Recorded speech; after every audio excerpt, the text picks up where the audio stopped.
Hi guys, I'm Kristen and welcome back to my channel. Today I'm going to be doing a wrap-up for the month of May. I think it was a pretty good reading month overall. I'm going to start off this wrap-up with some statistics. So I read 10 books in the month of May. I bought one ebook. I read 4 books on Scribd. I read 4 books using the library app Overdrive, and I already previously owned one ebook because it was a reread for me. And then I saw another channel, Books with Brittany, do a breakdown of female versus male authors, and so I would love to include that. It's very easy. I only read one book by a male author this month, and that was Brandon Sanderson, and the rest were all female authors.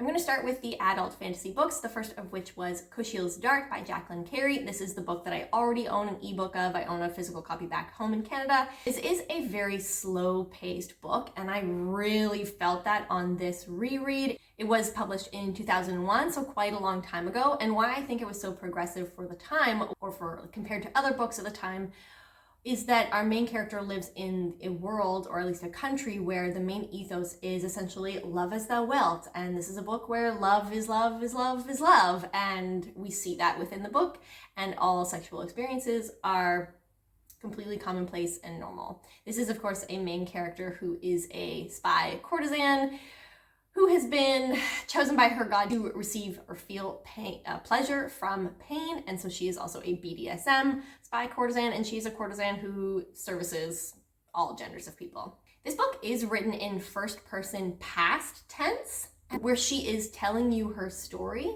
And she does do a lot of that style of foreshadowing, where it's like, if only I had known what was going to happen, or like, oh, I didn't know at the time. And I don't think that everyone connects with that style of writing. And so while I still absolutely love this book, it is an all-time comfort read for me, and like my original book boyfriend, don't even get me started, I was a lot more aware of some of the flaws in it compared to in the past. If you've read Kushils Dark, let me know down below what you thought of it. I'd love to talk to more people about this. I feel like it has more of a cult readership following than perhaps some other books. The next adult fantasy is actually a series. So I did read all 3 books in the Shades of Magic trilogy by V.E. Schwab this month. I can see why people like it. It just didn't really 100% connect with me. I almost feel like I didn't love either the characters or the plot in that first book. I felt like everything happened really quickly, and it didn't feel underdeveloped, but it felt fast, how things shook out. And I can see why some people would mistake this for a young adult, outside of just the fact that it's fantasy written by a female author, which happens. This is an adult fantasy book, but I can see why some people would mistake this for young adult fantasy, because I feel like there were some vibes of that, and more in the way that it's written, and less so like the material or the content of the book itself. I love a good reunion scene.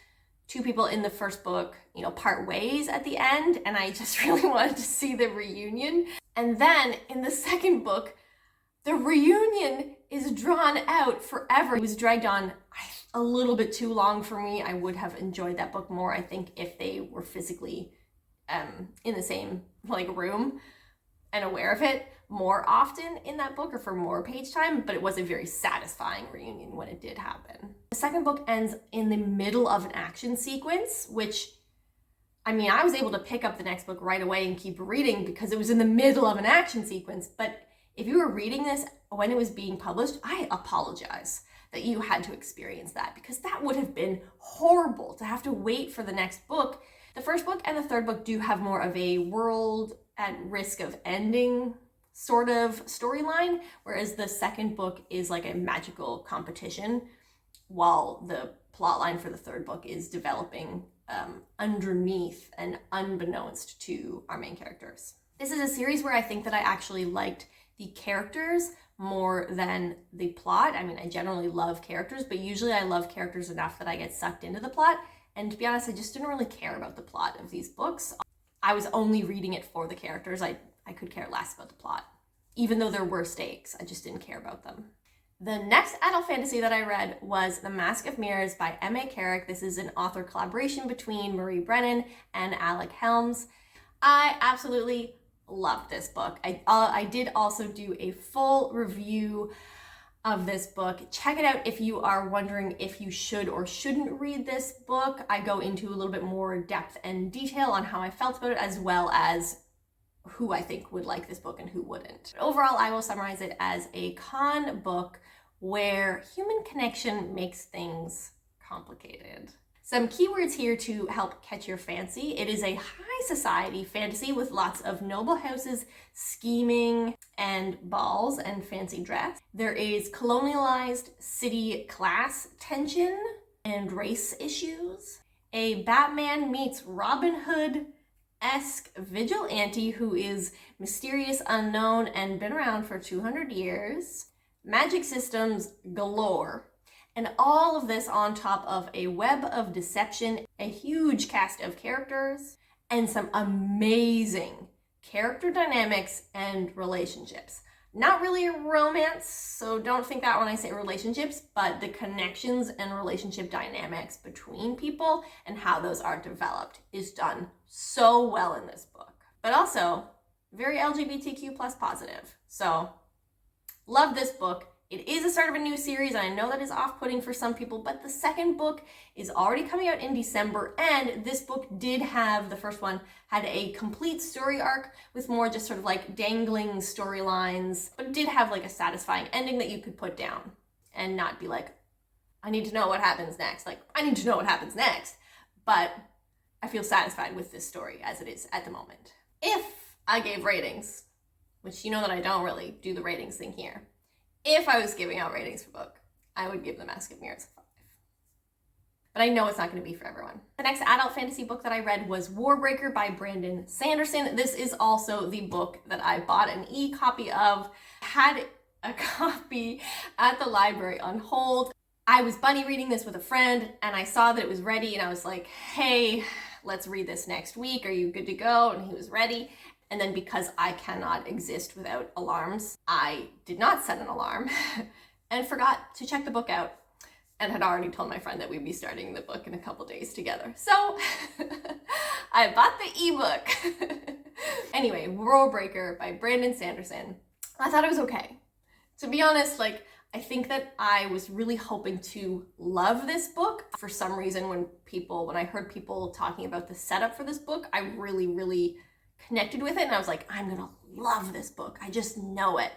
And so I think that I was going into it with too high of expectations. It is essentially two sisters, one of whom has spent their entire life preparing for a political marriage, and the other one who is more of a free spirit wild child.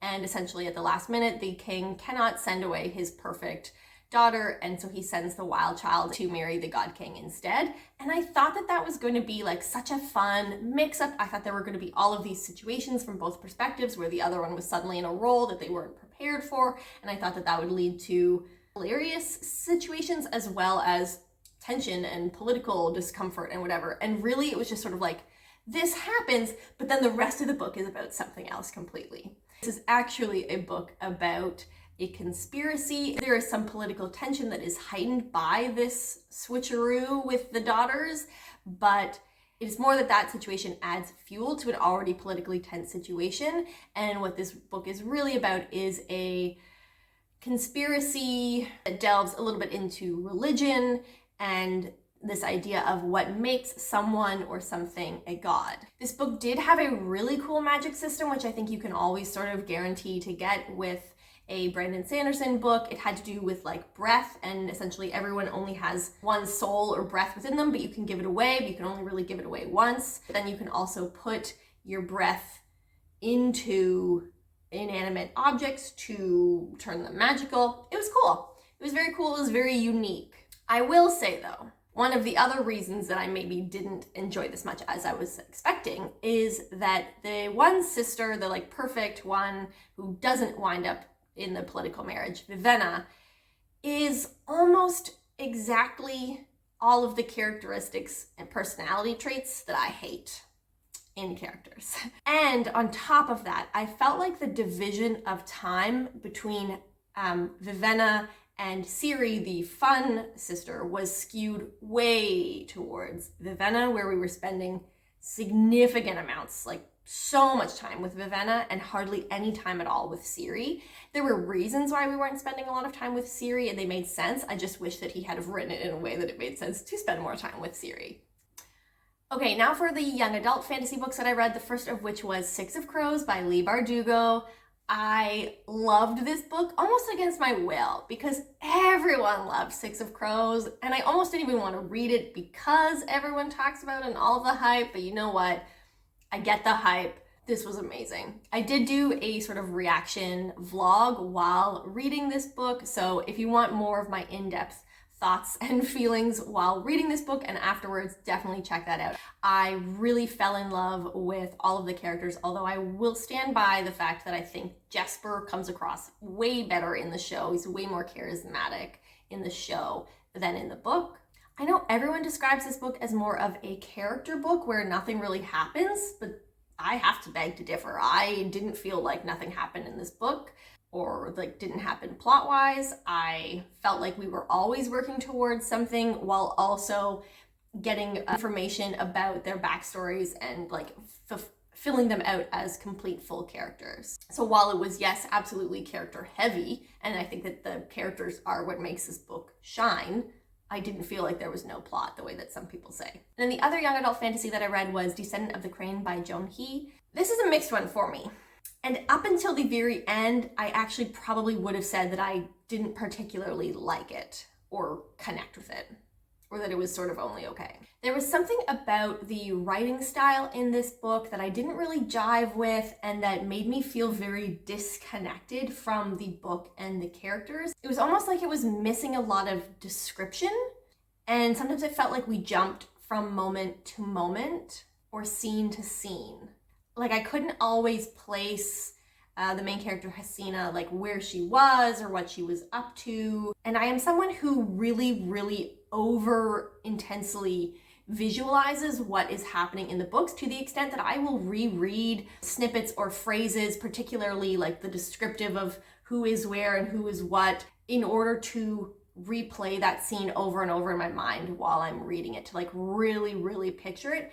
And because of the way that this was written, I almost could never do that with this book.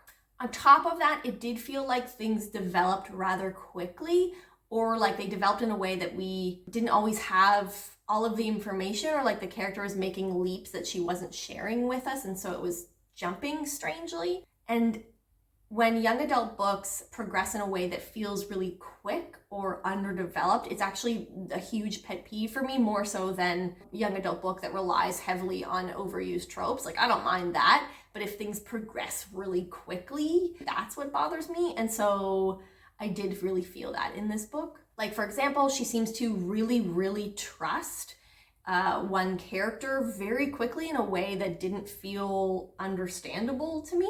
So part of the setup for this book is essentially that she becomes a queen when her father dies. She goes to see a magic like sooth person, I think is what they were called, who tells her that she needs to find this convict who has a rod with him, that he's the guy that's going to be her representative in the case to find the murderer of her father.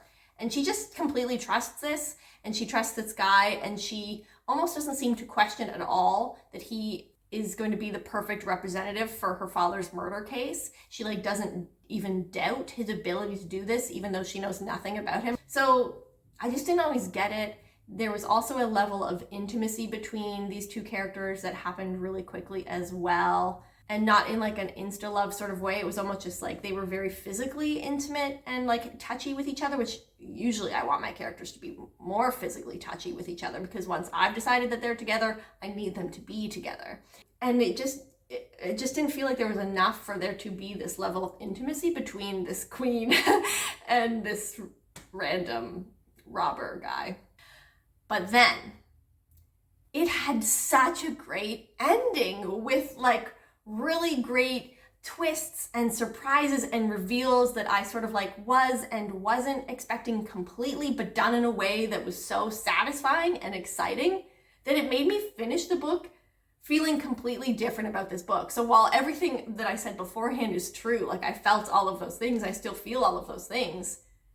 I don't know, when I finished it, I had suddenly such a more positive outlook on this book just from how the ending happened. This book currently exists as a standalone, and it does sort of have like an ending, but I would not be surprised if this is supposed to be a series. This is a book that the author had an issue with her publisher, but I believe she has full rights to this book now, so perhaps it will become a series in the future. I haven't seen anything about that as of yet, but I don't think that this was meant to be a standalone book the way that it's written and the way that it ends. I don't know how long the video is at this point, so hopefully not too long, but I'm going to get into the two romance books now. The first of which that I read this month was The X-Talk by Rachel Lynn Solomon. This is an enemies to lovers romance book, and I did really enjoy it.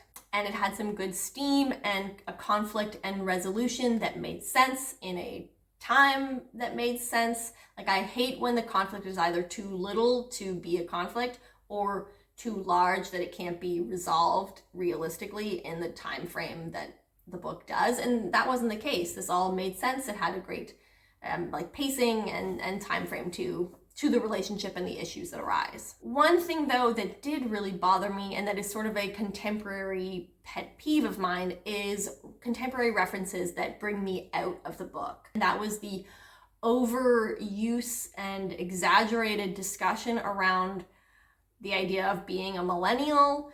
It felt like every other paragraph was, oh, well, you're a millennial and I'm not, or this is a thing that I think because I'm a millennial and you don't think that because you're not a millennial. And everything was just millennial this or millennial that or Gen Z this or Gen Z that. And I just, I don't care. That's not, like, I'm okay reading about like the millennial experience, but I don't want to be constantly having the word like millennial shoved in my face. And I felt like that was a lot in this book. But overall, like, that was just one thing that sort of took me out of the book a lot, but I enjoyed the romance itself. The other romance that I read this month was The Kiss Quotient by Helen Huang. I loved this book so much. This again is a book like Six of Crows, whereas I almost didn't want to read it because everyone talks about how much they love The Kiss Quotient, and I sometimes just like don't want to read overhyped, over talked about books. And I read this for the Asian Readathon, which I was not successful because I did not finish my nonfiction book, so. But anyway, getting back to this book, I had been warned about the level of steam in this book, but honestly, after reading A Court of Silver Flames and like the Blood and Ash series, this didn't seem very shocking. But it is pretty explicit and descriptive. Like everyone else on BookTube and reviews say, this was a really great romance. The relationship between the two characters is really interesting to watch develop. It is sort of a reverse Pretty Woman, fake dating almost situation. And so it has the standard miscommunication or misunderstanding that comes along with that trope, where both character thinks that the other person is only faking it, and so they don't realize each other's feelings. Like, I mean, I think that that's just a given when it is a fake dating setup. But I don't feel like I saw everyone talking about the emotional journey that the main character goes on in this book. And that was, I mean, the steam was great, the relationship was great, but I almost think that that was my favorite part about this book. I was almost in tears, or like actually like misting up a little bit at several moments, especially towards the beginning of the book when we're getting to know this character. So the main character is on the autism spectrum, and this is an Own Voices book as well. And having the main character share her experiences and desires to sort of like want more connection with people, want more physical touch, and to be understood, while at the same time sharing the experiences where she doesn't understand the situation, but knows that she's done or said something wrong, or she's in her head so much because she doesn't want to do or say the wrong thing, or that she wants more connection with people but feels uncomfortable. Like, all of that was so intensely emotional, and the way that it was written, I was, as I said, on the verge of tears, if not actually crying. I totally understood as much as I can from a sense of empathy what this character was going through. Anyway, that is it. That was my month of May. I just forgot what month that was. That was my reading month in May. I was attempting to do the Asian Readathon, and that was Descendant of the Crane and the Kiss Quotient were towards that. I did not finish the nonfiction book that I was trying to read for this readathon, and that was the book Inferior by Angela Saini. Honestly, I do still plan to read this book, but as I predicted in my Asian Readathon TBR video, I found every single sentence so enraging that it made it difficult to read more than a paragraph at a time. If you didn't watch that TBR video, it is a nonfiction book about essentially how science and research has shaped our perception of women, or the world's perception of women in the past. And yeah, it's just so enraging. So I'm gonna keep working on it, but obviously I didn't finish that this month. That is it for me though. If you've read any of these books before, let me know what you thought of them down below, and I'll see you next time. Bye guys.